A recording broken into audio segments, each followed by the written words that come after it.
many entrepreneurs in the room? Yeah. First-time attendees? Oh, that's good too. Thank you. Thank you for being here. And business owners in general. Great, thank you. I think we've got a great program today, and first on our agenda is Matthew and Tyler with Reachmodo. Gentlemen.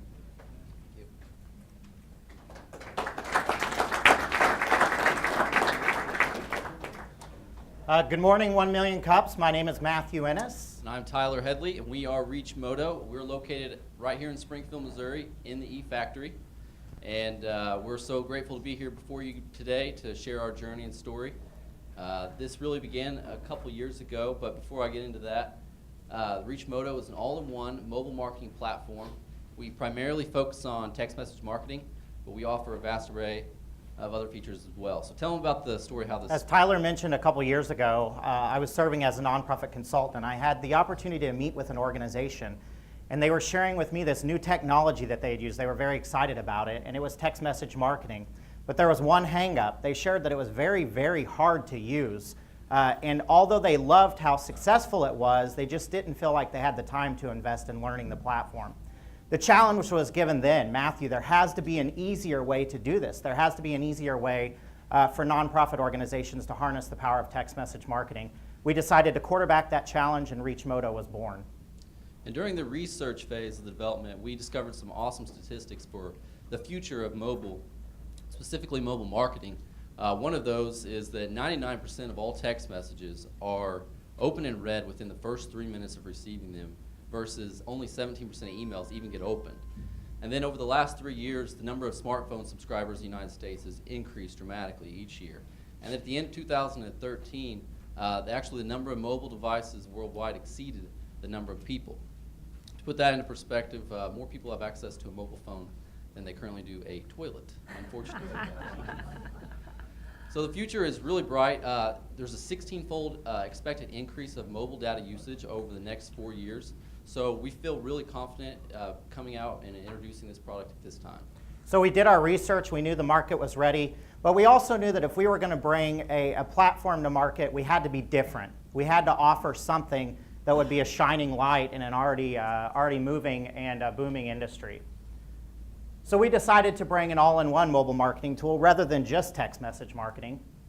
Our platform doesn't just stop at text message marketing. We also include email marketing, social media management, and voice broadcast, all under one integrated login for one price. Under those key features I just mentioned are a vast subset of features. There are hundreds of them, several hundred of them, and we really can't mention them all today, but you can look here at the screen and see a snapshot of our customer portal and just a few of the features. We've got a built-in QR code generator as a value add. You manage all of your contacts right here from the same platform. You can add and manage Facebook tabs, multi-channel voting feature, and probably one of our more popular features so businesses can get rid of those cumbersome punch cards that their customers have to carry around is our customer loyalty program. So who uses Reachmodo? Well, anyone could technically use this, any business or organization of any size. We've primarily focused on the small and medium business market, but from any restaurant, retail, church, nonprofit, fire station, you name it, you could utilize text message marketing to increase your reach. So we have a customer right here in Springfield, Missouri that's had great success using Reachmodo. He's here in the audience with us today, and we wanted to take you a minute to introduce his business to you. Meet Donnie Bryant Massage Therapy. Coming out of massage therapy school, I knew that I didn't want to go work for a traditional salon, and through a course of trial and errors, I was introduced to strong gym ownership, and then actually watched what I did as therapy, and created a space for me in every gym facility to come to practice. I started facing some challenges as far as creating ways a small independent therapist. I have to do all of my own marketing, all of my own client booking and everything. And with Reachmodo, I'm able to do all of that kind of in a one-stop shop. I was able to build my client base using daily deal sites like Groupon, Deal Chicken, and Living Social. I was able to retain those clients by constantly engaging them and using Reachmodo to grab my customers where they are. through text messaging and Facebook and Twitter. I started using Reachmodo at the end of April. And in May, I doubled my client retention base. In June, by the 10th, I had already reached all my sales goals for the month. I continued to use Reachmodo, and I'm seeing increases every month since. And the returns are always immediate, because you're reaching the clients exactly where they are. So when I send something out, they get it, they respond immediately. My name is Donnie, and I am Donnie Bryant Massage Therapy. Reachmodo helped me grow my business. So we're super excited for Donnie Bryant, and then having him experience that type of success on our product gave us a ton of confidence, and we hope to multiply that effect many times over with other small businesses. But we also know that this industry is extremely fast moving, and so we have to continue to add new features. One of those is going to be an app builder that'll be on our platform this fall, where any business organization can create their own app easily from the platform at no additional cost. And then in the future, we plan to roll out managed services so that we can create the content for the marketing if the client decides that they would like us to do that. Another thing that makes Reachmodo stand out different from the other businesses in our area is our face-to-face sales strategy. It's a very important strand of our DNA and who we are. So in order to scale and grow into other communities, we have a multi-market growth strategy. Over the next 5 years, that strategy will move us into 14 states and 51 markets. You can see those states represented, highlighted on the map up here. And so we've started here in the central United States, obviously Missouri, here we are today, and we'll continue to move south. So the investment of growth in our future, we're going to focus on 4 key areas. One is going to be building that sales team, because we've spent so much time and money and energy into making the product robust, and we're excited about that. We want the sales team to be just as effective and just as powerful in carrying that product to our clients. So we'll do a lot of one-on-one coaching and really take our time selecting the right sales team. And then we'll also be selling the product online, so we'll invest in SEO and just driving traffic to our website so we can gain those organic sales that way. We know a company or organization is only as strong as its customer support, so we'll invest a lot of resources in growing and developing our customer support team. We look forward to hosting that team right here in the Missouri State University E-Factory, bringing jobs here to Springfield, Missouri. We also know that there are only so many hours in the day, so Tyler and I are going to need to grow our leadership team and bring great people to serve alongside us to continue to grow Reachmodo, and people who are passionate about our brand and what we represent. So we had 6 minutes today. We're in a room full of entrepreneurs, business leaders, community leaders, and you know along with us that it's very hard to share your passion in only 6 minutes. So we hope that we've been able to shed some light, give you some insight into our journey and the future of Reachmodo, and we look forward to taking your questions.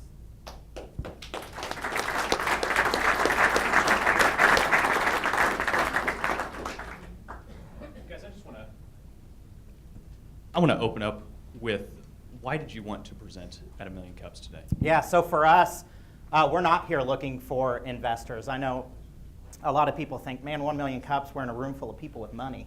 And so for us today, it was to come here for 2 reasons. For us to share our journey with you and hope that someone in the room might benefit from that, and open a door so that if you have questions for us, you feel free to come to us. And we want you to come to us if there's any way we can help you as entrepreneurs or as community leaders grow your business or give back to the community. The second reason is we're here to learn from you. We have not perfected the art of leading a business. We've not perfected the art of the day in and day out. So we have so much to learn. I learn something new every day. In fact, when we were preparing for this presentation, Tyler taught me something new last night. I kept saying a few, apparently that means 3, a couple means 2. So I have a lot to learn, and we hope to partner with people in the community to do that, and this is the place to start that process. How did you determine your market region? Yeah, so because we know this market, we start here, we work this area, we're familiar with the Fayetteville area, and so to just reach out in the area we know first is kind of the big part of that. And then also within this area, it's not as saturated with potential competitors, and so along the coast you see there's more companies that early on had already taken a claim in those areas. So we feel like this is a wide open market. I like the product. What's it going to cost me as a business, and am I thrown into a contract? Yeah, okay, so we're very excited. I want to touch on this first. Yeah, thanks for the perfect question. We did not plant that question in the audience. There are no contracts. Our business is all about helping businesses. So if we're not helping your business, we don't want to commit you long term. You can say thanks, but we'll see you later. Pricing structure ranges, starting plans $50 a month, up to $220 a month. There are some price points in between there, depending on what your business needs. And then beyond that, one of the great things about our company, Reachmodo, is that we'll sit down with you and build a custom plan if your business needs don't fit the plans that we currently have. Yes. Oh.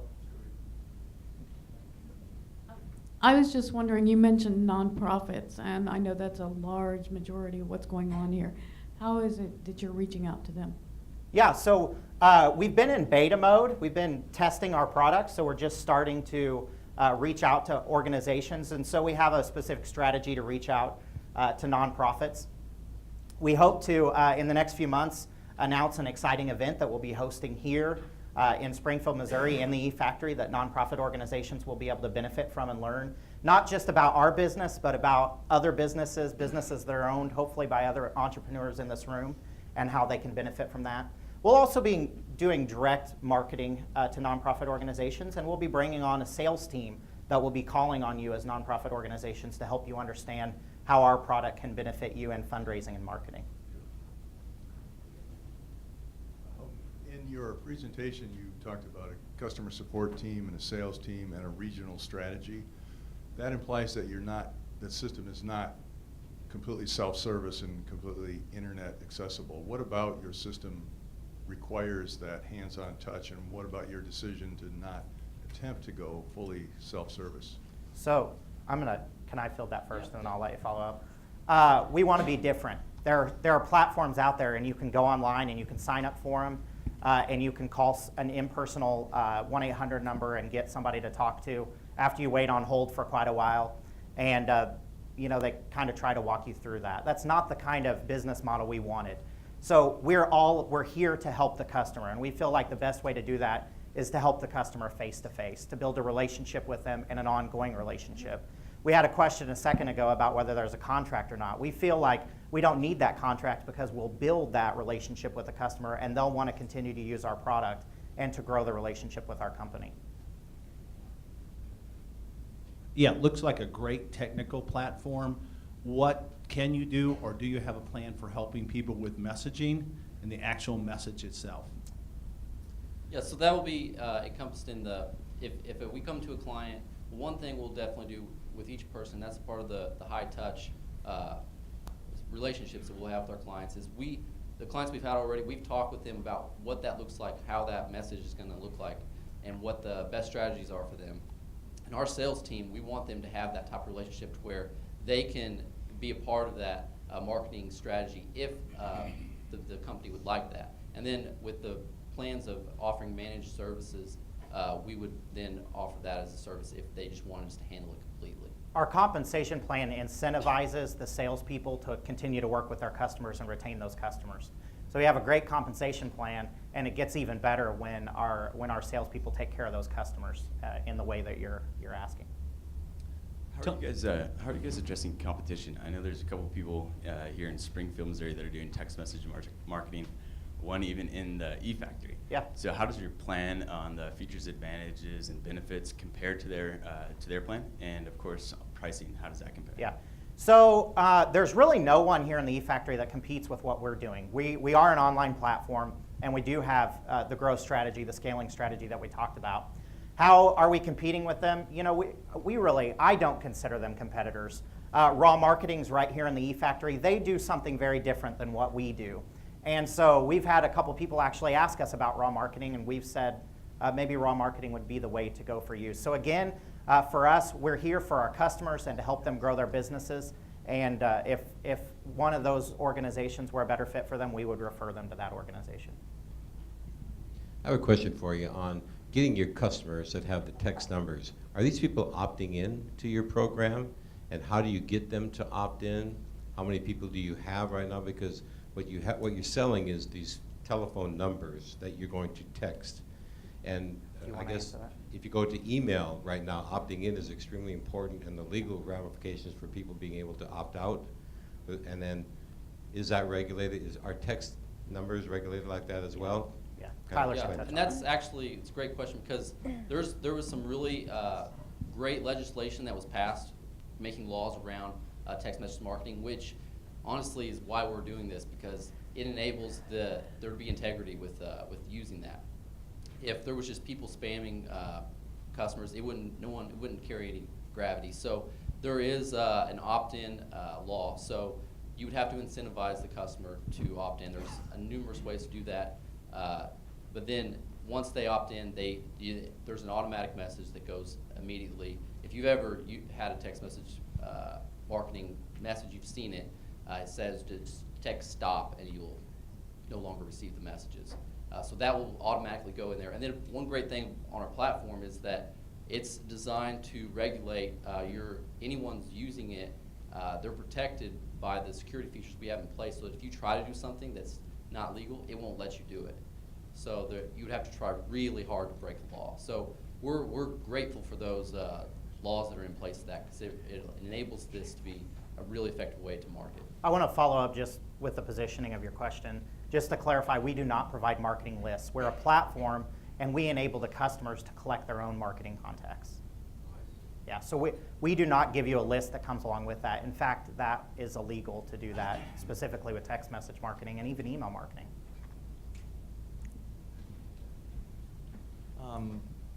Hi, thank you for the presentation. Thank you. There is, in the market that this is emerging with text message marketing, there's a moderate amount of pushback from people.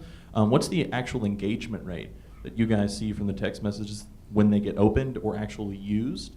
And then what's the percentage of people that you actually see stay on these lists after they see some engagement through the system? Absolutely, I Yeah. can answer that. So, the most recent survey is that 45% of Americans said that they would prefer to receive a text message for a promotion over an email. And then as far as retaining those numbers, it's about 3% of people, once they're on the list, actually end up opting out. So very low. If you go back to Donnie Bryant massage therapy video, his customer engagement has been tremendous. He has people reacting as soon as he sends out the message. And so we talk to him quite often, and it's amazing to hear the response he's receiving and how much his clients are enjoying that new form of communication. He also, what's cool about it is with our platform, you go one place and you can send a text, an email, and connect it with your social media all at the same time. It saves you a lot of time, and you're hitting everyone within your market. Yeah, great job, fellas. Thank you. I have one question. Are you offering, since your platform's relatively new, are you offering a trial period? We do have a trial period, and this is something we're open to talking to customers about. Right now we have a 10-day trial period, so you can go on, get a feel for the platform and see if it's something that'll work well for your business. I would say, again, we are excited to be a flexible business. So if there's something that doesn't work for your company and you want to try it out, we're open to working with customers. Could you talk a little bit about your funding and how you covered your development costs, how you're covering the costs of bringing on a sales team, all that sort of thing? Yeah. You want me to start with that? Yeah, go ahead. Tyler and I are business partners and owners of Reachmodo, founders of Reachmodo.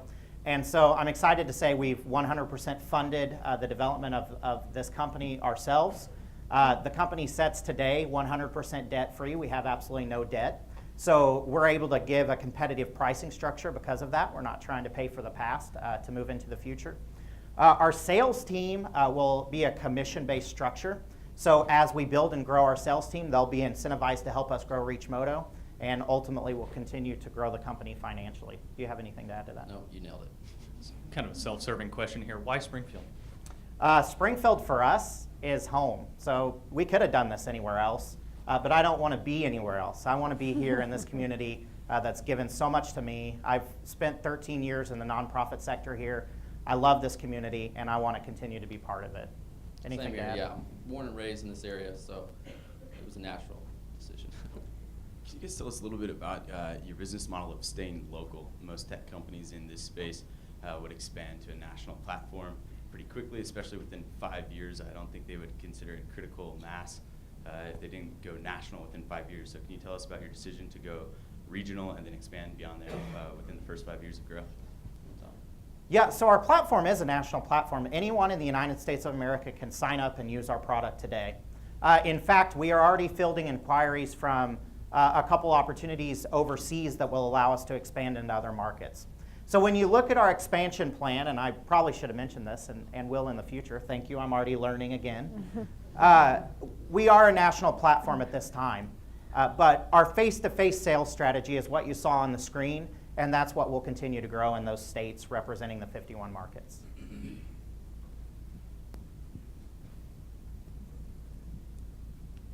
Okay, how do you guys educate users at scale? So I imagine that you have salespeople, they probably have hundreds of clients, but you have 120 different features. How do these salespeople also try to get new customers and educate users about 120 different features? And if your system does it itself, why do you even have salespeople?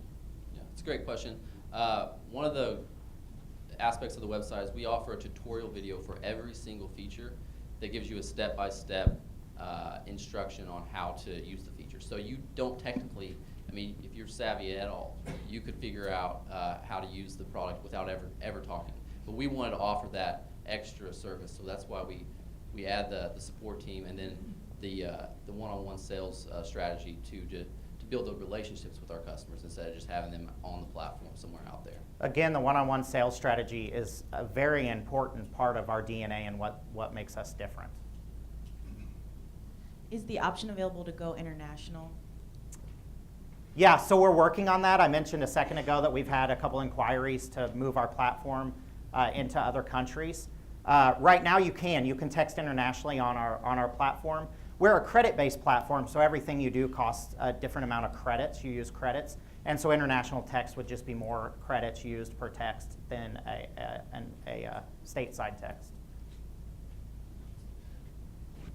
Tell me what developing a business around a short code is like. What is the back end? You guys obviously own the technology. Tell us about the development process. So we've worked, a ton. Tyler and I are the only employees of this business right now. So we've worked a lot with other businesses we've contracted with to help us build this product, and we've worked a lot with other contractors to help us build this product. There's obviously a lot of back-end technology that goes into it. Technology we didn't understand 100%, so we had to bring in a great team that did, and so we continue to work with that team. Before we wrap up here, maybe impart some wisdom, lessons that you guys have learned along the way, things that you struggled with the most, and maybe how to overcome those hurdles. Yeah, so. Well, right out of the gates, I was, in the research, what I expected to find was that people didn't want to receive text. I'm the private type of person, and so I thought, well, I'd be surprised if there'd be very many people that would want those texts. I thought maybe that would be intrusive, but when we got into doing the research and found that the numbers were significantly higher than that, the 45% people preferring to receive text as a way to receive promotions, that just kind of blew my mind. And so that was one thing that I was kind of a skeptic coming in. I often am, but then I became a believer after I got into the research, so that was a major learning aspect of it. Well, I'll come from an entrepreneurial standpoint rather than just the text message marketing area. Is you have to have great people around you. You have to be humble. You have to be willing to ask questions and ask for help. You have to build a great team, and as entrepreneurs, we have to be willing to make sacrifices and make strategic sacrifices. In the back of the room somewhere, hiding is a beautiful woman that I'm marrying in November. She'll probably wants more of my time than what she actually gets. So you have to be prepared to invest and invest and invest your time. And then when you're done investing your time, invest more and more time. That's excellent. Be passionate about it. That's excellent. Before we wrap up here, tell us about the reception that you're hosting afterwards, and how can we as a community help you? Yeah, so right next door, we're holding a little meet and greet. So you're welcome to trickle over. We have some tasty treats from Doa Deer Bakery over there, and some sodas and water. And then we'll also be having a ribbon cutting at 11 with the chamber. So as long as you want to linger, feel free. Everyone's invited over there. And everything to add to that? Yeah, so I think that's good. Let's share how they can help us. Yeah. So we have a couple asks. One, with looking forward, our next big step is developing our sales team. So of course, if you know of anyone, we're open to suggestions or referrals. So we'll be delving into that, and then we also just, if you want to cap it off here. So I would say, looking across this room, I see a lot of familiar faces, and I'm truly humbled to be standing up here. You all rock this community every day. So I hesitate to say, please let us know if there's anything we can do for you. And I'm excited to say we have so much to learn, so much still left to learn about running this business and how we can best benefit our customers. So if you have something to share, if you see something in our product that you think could grow or could change for the better, or you just have something, a tidbit of knowledge you think would benefit us, we would love to hear from you. We would love to hear from you. Thanks, guys. Thank you.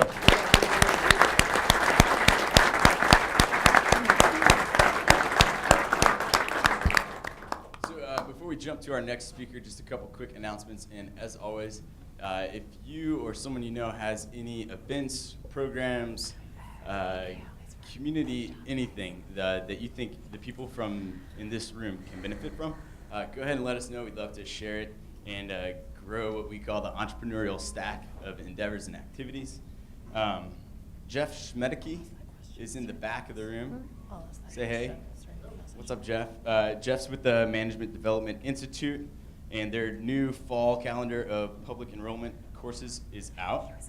And you can see the MDI calendar for the full line of trainings. As always, we can do custom training for any business or agency. To see Jeff about that, let's see.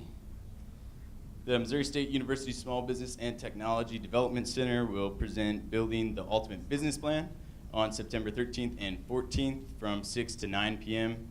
Both evenings here in the Missouri State Placer Center for Free Enterprise. And Rihanna Anderson is in that department. I don't think she's in here, but her office is back by Brian Kincaid's office. And let's see, if you guys haven't heard yet, we put it on a couple of our flyers. Ryan and Brian in the back, say hey guys. Woo! Ryan's with the Chamber of Commerce, and at the expo they're having a Go Big pitch competition for startup entrepreneurs and startup businesses to apply for this pitch competition, and the winner will be receiving $5,000 cash prize and 6 months free rent here at the E-Factory. So that's pretty cool. If you know some startups that might qualify or be eligible for those cash prizes or interested in the rent, definitely have them sign up, and they can sign up at the Chamber's website, correct? Yes, okay. And so I'm excited to announce our next speaker flew all the way in from Boulder, Colorado. Really exciting. They're a 1MC veteran. I think the most veteran that we've had here yet. Krista Morgan with P2B Investors. Okay.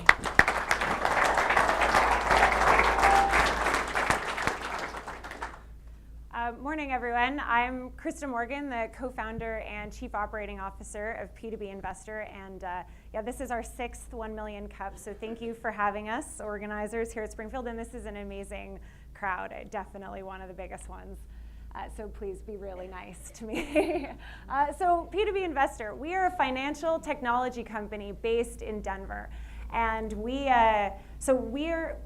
crowdfund working capital lines of credit backed by receivables to growing businesses. We're disrupting a $114 billion market through this unique combination of crowdfunding and technology. And before I tell you about how it all works, let me tell you very briefly how this Canadian with a background in digital marketing ended up founding a finance company with my dad.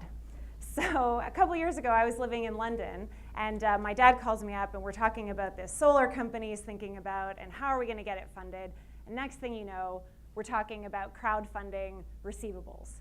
I have no idea how that actually happened. I think it was just one of those serendipitous entrepreneurial events. But within 2 days, we had a business plan, and within 3 months, I had packed all my things and moved to Denver to turn what I think was a really compelling PowerPoint into a real business. So we actually think that we're solving a big problem, which is that business lending needs a shakeup, right? Every single business, oh, I'm sorry, we lost, oh, right. Every single business, as they grow, is gonna face cash flow issues. It's just a normal part of the business growth cycle. And what we think is that, the lenders aren't flexible enough, that today your business might need, $100,000, but 6 months from now your business might need $500,000, and you want a lender that is going to understand that and grow with you as your business evolves. And when I look at the landscape, the business lending landscape, I actually see it as being really polarized. On the one hand, you have these banks who, let's face it, are not really lending when you really need it. And then on the other hand, you have all these alternative finance firms which are not only expensive, but more than expensive, they can have these contractual covenants in their lending contracts that can really hamper your business as it grows. And then there's this whole new crowd of online lenders coming up, but really their loans are relatively small. So what we looked at, we said, we think there's an opportunity to provide this like $200,000 to $2 million loans that are more flexible. We are more creative in our deal structures and allow businesses to unlock the cash that's sitting on their balance sheets at more affordable rates, but also fewer contractual covenants so that we're not hampering your business in any way. And one example of that is we put in this rate guarantee, which is our version of try before you buy. And what it means is that if you are funding with us, we do 12-month rolling contracts, and you get an offer for a loan that we can't match, we'll let you out of your contract. No questions asked. Because often if you're business ready for a bank line, we just can't ever match a bank's rates. So the way our platform works is, so our team goes out, we originate loans, we find good businesses, we underwrite them, and we actually fund the loans in the first instance from our own line of credit. Every borrower is then, we create a profile on our website, and accredited investors go through the profiles and choose which ones they want to invest in, and they get a flat monthly return for funding the loans. They basically buy us out of the loan. This is debt-based crowdfunding. So we're taking that model, right, pioneered by Kickstarter, which we all know, but instead of giving our crowd a reward, we're giving them a return. And we think it's a really exciting new funding model that is bridging this gap between hard-to-get bank funding and expensive alternative financing options. Why do borrowers choose to work with us? We do have more competitive pricing. Crowdfunding gives us a lot of advantages. I'm really excited about our technology.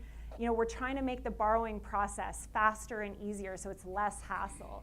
And we are working on adding more products so we can offer businesses a broader range.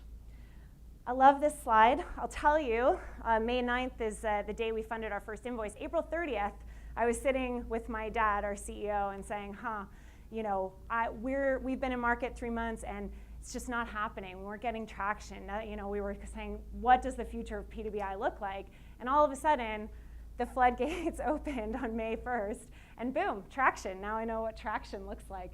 And over the past 3 or 4 months, we have just had some amazing results. So I'm excited to be able to share that with you. We signed up almost $6.3 million in loans in the last quarter, basically. So I don't sleep much anymore. And that's about it. So crowdfunding, business loans, backed by receivables, all funded by this crowd of accredited investors. Thank you. I would love to take questions.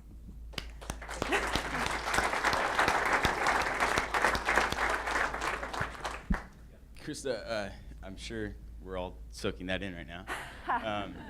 Just off the bat, can you tell us about the regulation requirements and/or licenses, if you have them, and what that process entailed? Yes, I can tell you that I have spent more money than I would like to have with lawyers. The answer is we actually operate under an exemption, the 506D exemption, same one that you go out and raise your equity money under. We only work with accredited investors. We don't go around doing general solicitation. I'm not generally soliciting anyone here, and receivables actually hold a special exemption with the SEC, just because they're considered more of an asset. But yes, investors on our site are buying a note when they invest in a deal. So for those of us who aren't familiar with the solicitation constraints, can you tell us what that is about, and then what methods of marketing you're using to overcome those? It just means I can't go around to, take an ad out in the newspaper and say, hey, accredited investors, come to our site. So the answer is all through our networks right now, just people we know. We've been doing fundraising ourselves, so I spent a lot of time talking to accredited investors. And when we did our Series A round last summer, a lot of those investors have helped kind of spread the word. So on that side, mainly word of mouth. You probably answered some of the question there, but my first thought is, how personal are you with the federal government?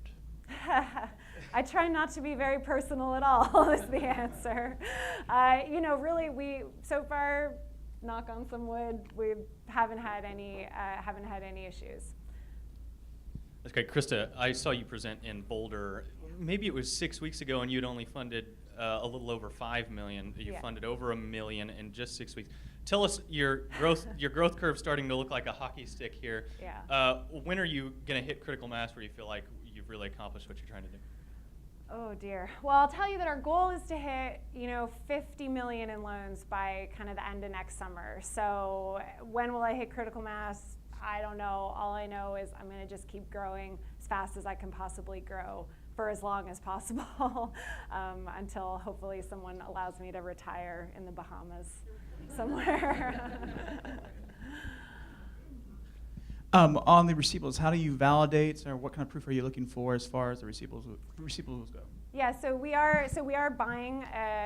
In almost all cases, we are buying a receivable, and we verify them. Usually, most of the people working with nowadays, they have like online portals, so we get invoices submitted to us, and then we go on and look and make sure we can see the invoices there.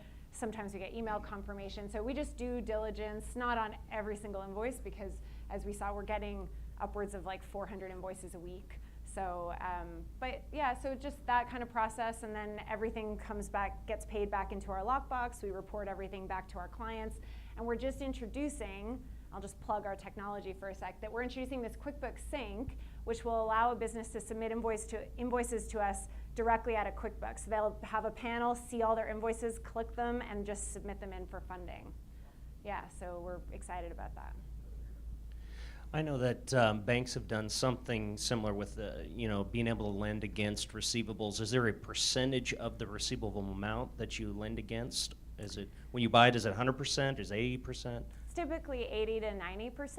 And what I would say about the banks, and actually, so one thing that we've noticed, we thought we'd have smaller loans, and the loans we're making are a lot larger than we anticipated. And we're actually dealing with some companies that had a bank loan, receivables-backed loan, but the bank capped, just due to concentration ratios and limits, they basically capped the amount they'd lend against the receivable, and the company's growing so fast that they need to borrow against the whole volume, so they move over to us because we don't suffer those same kind of just hurdles.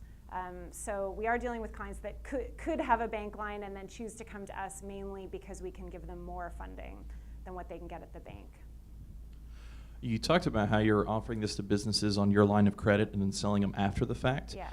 As we kind of talked about reaching critical mass, what happens, in the middle peak of that upswing where you don't have enough investors yet to buy back all this and your line of credit is all washed out? You talked about how it's word of mouth so far.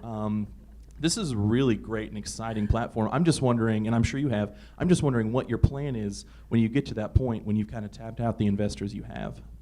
That is an excellent question. I can tell you we were not expecting to fund $6.5 million of loans in 3 months. So the hedge fund who provides our credit line, it set up their $1 million.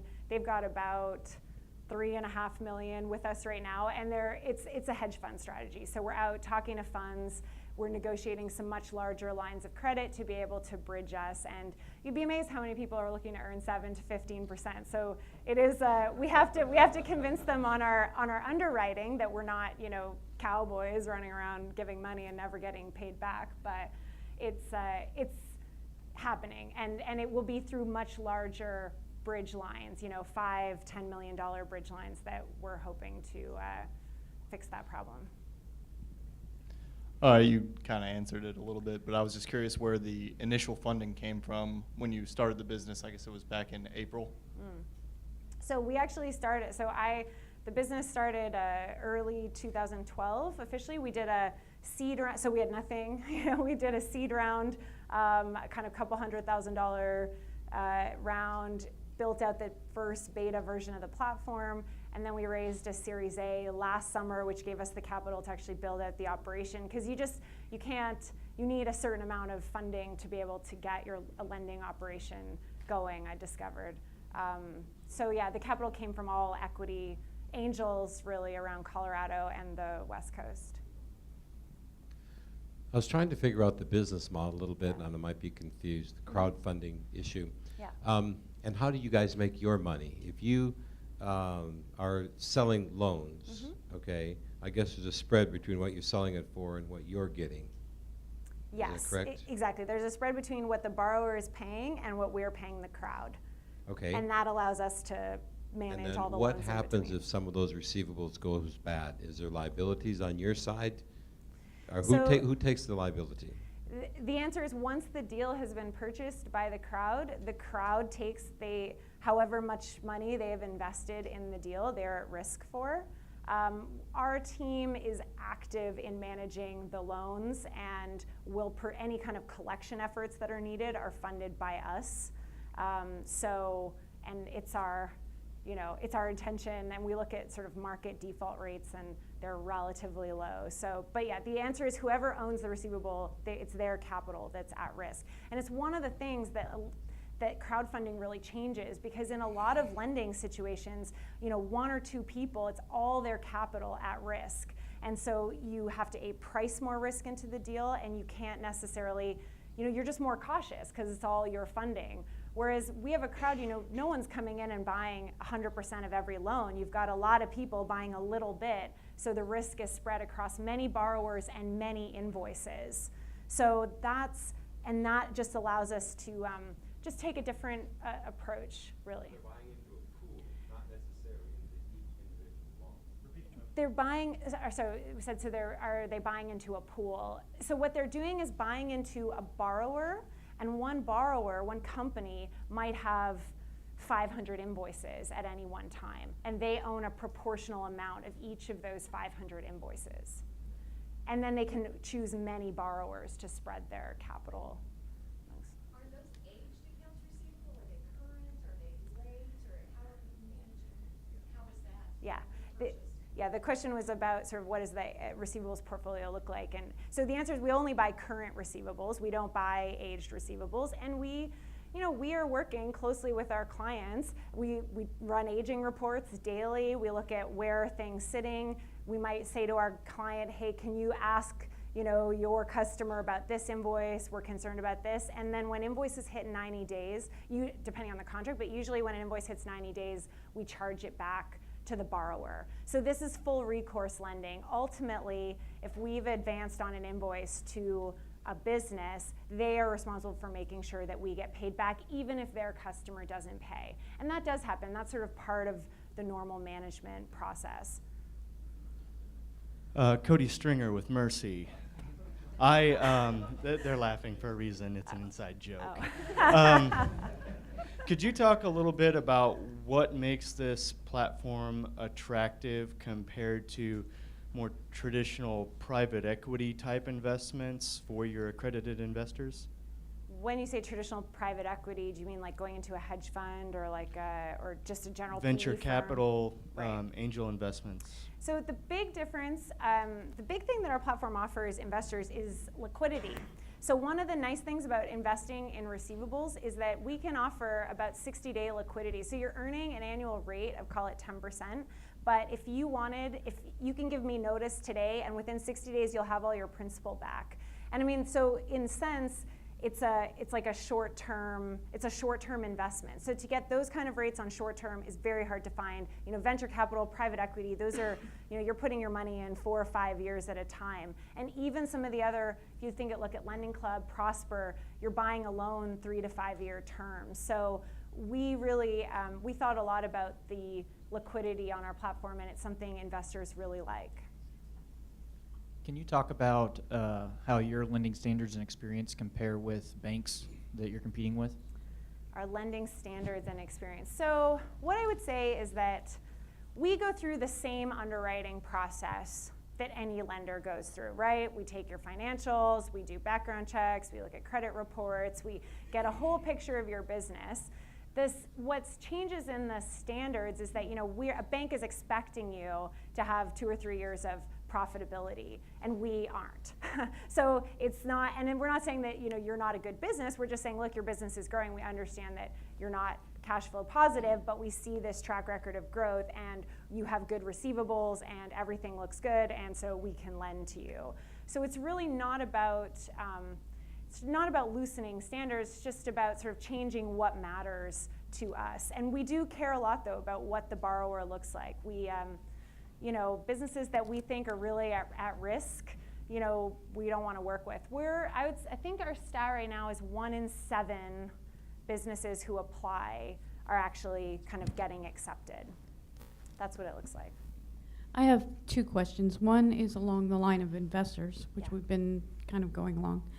That question is, what's the minimum amount of an investment to buy into your program? Like if I just, rather than having a 401k, if I decide I want to invest with you, Yeah. because I feel like that's a better investment on my part. And then the second one is for the person who's taking out the loan. Is it a one-time loan or is it a line of credit? So on the first question, the answer is we don't have any minimums right now. We've got people. I have someone who wanted to invest $800, and I said, okay. So we're letting people check it out and just sort of see how it goes. Typically, individual credit investors have sort of 25 to 50,000, those kind of the average. And then your second question about, so what it is it is a line of credit that you have, a 12-month line of credit that you, as a business, you can send me receivables up to a certain credit limit for those 12 months, right? And you just have access to it when you need it. And then you can choose at the, it'll roll into another 12 months if you want to or not. And we try to make our cancellation policies pretty flexible. We really do. I think the Reachmodo guys who I thought were awesome, they talked about flexibility, and that's something we care a lot about. We think if you're not flexible as a lender that, you're not really helping businesses. Can you tell us what your preferred business client looks like, the ones seeking the money? Sure can. I mean, we've got a pretty diverse range of clients. The key things we look for we are looking for companies that are a little bit larger, what we're seeing is 2 to like 10 million in annual revenue, or they have kind of 200,000 up to like $1 million in monthly receivables. What we look for a lot is growth. So we know this type of financing is not a forever type of financing for a business, but it really helps in that high growth period when you're getting new orders all the time, but you've still got to make payroll and pay for all the raw materials that went into those orders. So we look for growth. So the industries that we really like, we love natural foods. We've done a lot, especially because we're from Colorado, and there are a lot of great natural foods companies there. We have some manufacturing, staffing. We've got some clean water tech people. So pretty broad range. What we're not doing though is focusing in like transportation and construction, which are very well served by a lot of other receivables companies. So we're trying to broaden out and say, hey, there are a lot of companies that aren't as well served. And we are also working specifically to fund some people who have monthly revenue contracts. A lot of as business, we are more often spreading payments out over 12, 24 months for our customers, and we want to fund that at much better rates and treat those payments like receivables. Because they look a lot like a receivable. So we're excited about that, those new clients. You mentioned you did background checks and credit checks on these businesses. Do you report the line of credit to credit reporting agencies? Yeah, well, so the answer is I'm about to switch our business credit provider, and we've been using D&B and they don't ask us for it. So as I move over from them, we will be. So yes. I have a more broad question. I think it's wonderful that you're here addressing this crowd because Boulder has this reputation of being kind of the holy grail for entrepreneurs. From your perspective, what is the Springfield community doing well, and where do we have room to grow? Well, I have not been here for very long, but I would say just the fact that there are so many people in this room is pretty amazing, right? I think just having get up and listening to entrepreneurs, and because that's really, Boulder, Denver, the Front Range has done they just are so supportive, and you're constantly hearing entrepreneur success stories and hearing them talk about their journeys. And so I think this is a great first step. I mean, I'm certainly no expert. I know that I have found, I certainly wouldn't be here today without the support network of the Boulder and Denver communities. Like, it just wouldn't have happened, because, you know, almost, you know, year and a half of just every day kind of slogging through, trying to find investors, trying to raise capital, trying to like bring the idea to life. You really need to have other people to talk to. So it seems like you have that here, which is awesome. Great presentation, by the way. Thank you. I actually got a twofold question. Sure. First, I'm assuming we haven't really discussed, but your contracted services, I'm assuming by that you would mean backlog, more or less, services that have not even started, et cetera, and so forth. Would it not be maybe more practical to have reviewed financial statements could be attested to by an outside professional before it comes to you, as opposed to you doing the legwork yourself? Or I'm just curious. Right, so we are working on an asset, kind of a more traditional asset-backed line of credit, where you're not actually submitting receivables. We're just giving you a borrowing base based on your receivables and lending against that. And we haven't done any yet because we do require an audited financials to be able to proceed with those loans. And in terms of your contract question, it's yes, would it be easier if the financials were audited?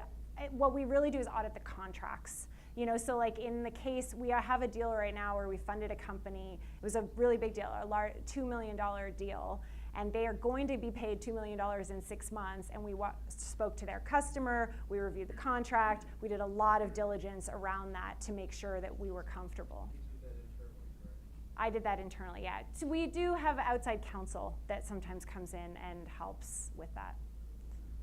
Chris, we had a couple questions from Twitter. One, what is your biggest risk to your business model? And two, can you tell us more about your client acquisition strategy? Yes.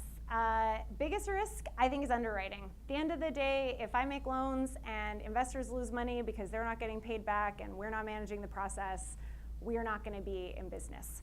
So that is what keeps us up at night is, you know, have we done our diligence? Are we really going to get our money back? and our money and our investors' money back. And then client acquisition strategy, you know, we're still figuring it out. I mean, Erin here she heads up our marketing efforts. We've been trying some advertising. We work a lot through referral networks, like working with banks and other lenders, because, you know, the lending community is actually really supportive. If you talk to one banker, they may not be able to help you, but they often refer you to someone who they think might be able to. So building that network, those relationships has been really important. And what else? I think, and then word of mouth, right? Just kind of spreading the word, which is why I travel to 1 million cups around the country, just to let, you know, entrepreneurial communities know about what we're doing and see if we can be helpful. What's your crowd's access to your due diligence that you guys do on them? And then also, what's the crowd's ability to do their own due diligence through your platform? So we have, I'd say every borrower has like a deal, call it a page, but it's probably about 4 or 5 pages of like, we summarize all the underwriting information. So we don't like put the background report on, but we tell you the key things that came out of that background report. And then we have full loan files. Some of our like larger investors ask to have access to the raw data, and we provide access. So we're very transparent with our investors. They're all making their own decision. We will give you as much information as possible on the diligence side. And would you facilitate the investor getting in contact with the borrower if that's what they need to get past the hurdle of that? I suppose we would. I mean, I don't know the answer to that. No one's asked us yet, but I can't see that being a deal breaker. Does that play into the social element of crowdfunding? It seems like with compliance, you have to, a lot of times with Kickstarter, their viral growth and the success of crowdfunding campaigns is me telling my friends. Yeah. You know, do you incorporate that into the platform? Yeah, so that's a good question. So this really is a different kind of crowdfunding. We're taking this sort of crowdfunding concept, which is a little bit of money from many people, instead of, but businesses aren't running a campaign. If we say that you will be funded, we will fund you. I mean, if we can't sell the deal to our crowd and there's some big problem, we'll figure it out. But for the most part, you're not really having to do anything. What we are working on is a program where businesses can send no updates to their crowd of backers, because you never know, right? They're accredited investors. They've been buying your receivables, earning money every month, associated with your business. We can announce things like you're doing a new raise or you're doing a new product launch or whatever it is. So we are trying to build that social element between businesses and our crowd without impacting anyone's privacy. Because obviously accredited investors don't want to just start getting tons of businesses coming and sort of harassing them all the time. It's a fine line. Of the 51 million cup venues, how many have you checked off your list and what period of time? This is only number 6. So I don't know what period of time. It's probably, we did, our first one was the Denver one. I don't know, sort of four months ago-ish. Yeah, so, and then recently, I was just in Reno a couple weeks ago. I'm going to Orlando in a couple of weeks. So, yeah, we're slowly getting some momentum going. How do you compete with Able that's already done 18.5 million in only 2 months, and it takes a lot less to get the loan? Able. I don't even know. It used to be Outbox, and they pivoted to what you're doing, except for you only need to get 25% of the loan, and then they fill out the rest.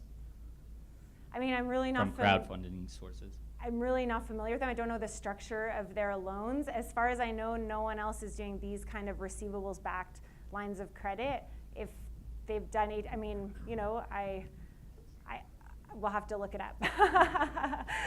and see, so I can give you a better answer. Well, in conclusion, Chris, we appreciate your presentation. It's really awesome. What can we, as a community, as the gateway to the West, what can we do for you and P2B Investor? Well, so part of the reason I love doing these is because we are a startup. We're still trying to refine messaging and kind of how we talk to people and how we explain our business. So any feedback you have on you thought this was good and you thought I should change something else, please provide it. And then also just spread the word, keep us in mind. We're really trying to support businesses as they kind of have initial traction and then help them scale up and grow. So if we can help anyone in Springfield and this community, we would really love that. That's great. Thank you. Thank you.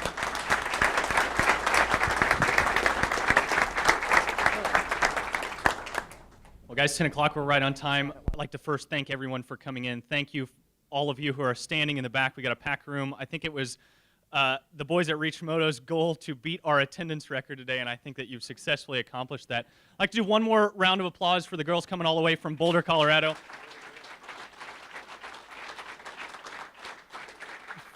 Thank you so much. We really appreciate you coming out. It was a great presentation. There's a reception in the adjacent classroom that you guys are all welcome to attend. We'll be here next week, same time. We'll see you then.